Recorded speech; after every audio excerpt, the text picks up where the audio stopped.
সাইয়েদনা মুসা আলাইহিস সালাম আল্লাহরে বললেন, আল্লাহ মাইয়াকুনু জালিসি ইয়াউমাল কিয়ামা, কিয়ামতের দিন বিচারের শেষে বনি ইসরাইলের আমি বড় পয়গম্বর মুসা যখন জান্নাতে যাব, কে আমার সাথে জান্নাতি হবে?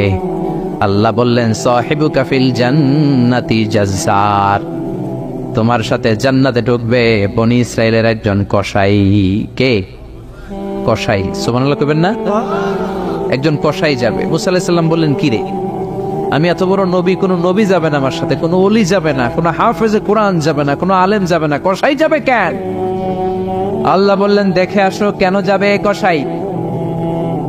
সাইয়েদনা মুসা আলাইহিস সালাম কসাইয়ের দোকানে গেলেন, দেখলেন না কসাইয়ের স্পেশাল কোনো আমল তো দেখা যায় না, খালি গোশত কোপায়।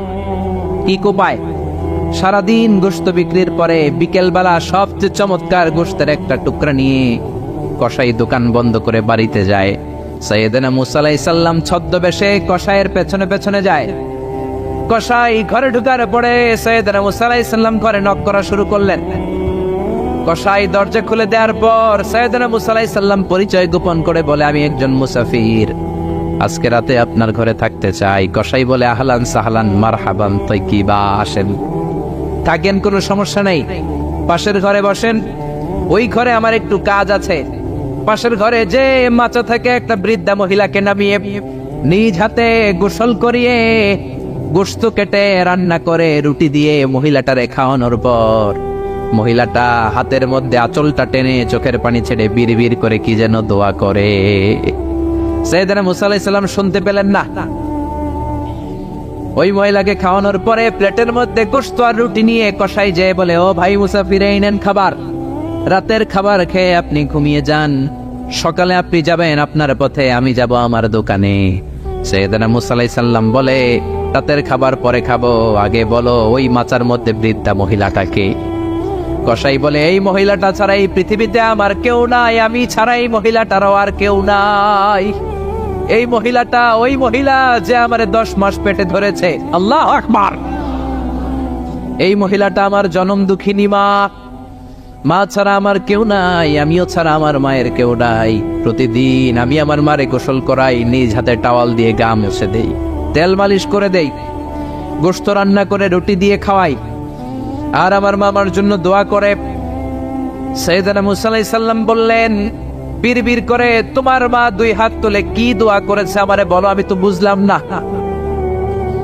কসাই বলে, আমার মা প্রতিদিন খাওয়ার পরে খুশি হয়ে যায়, প্রতিদিন খেয়ে দে খুশি হয়ে চোখের পানি ছেড়ে আমার জন্য দোয়া করতে শুরু করে। একটা পাগলা দোয়া, বিগত 20 বছর যাবত আমার আম্মা এই দোয়াটা করে। আমি জানি এই দোয়া কোনোদিনই আল্লাহর কাছে কবুল হবে না।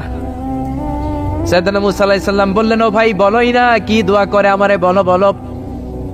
কসাই বলে, আমার মা বলে, আল্লাহুম্মা জাআল ইবনি জালিসা মুসা ইয়াউমাল কিয়ামা।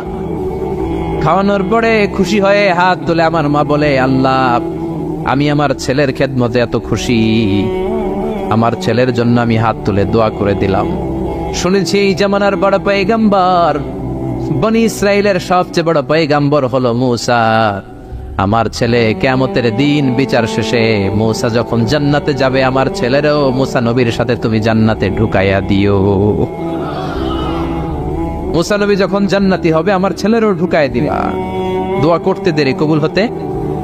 মুসা আলাইহিস সালাম বললেন, ঘটনা তো এইখানে, কানেকশনটা তো এই জায়গায়। এই কসাই তো এমনি এমনি আমার সাথী হবে না, এটা মায়ের দোয়ার বরকত। চিল্লা এখন ঠিক কিনা? এই জন্য প্রিয় ভাইয়েরা, মায়ের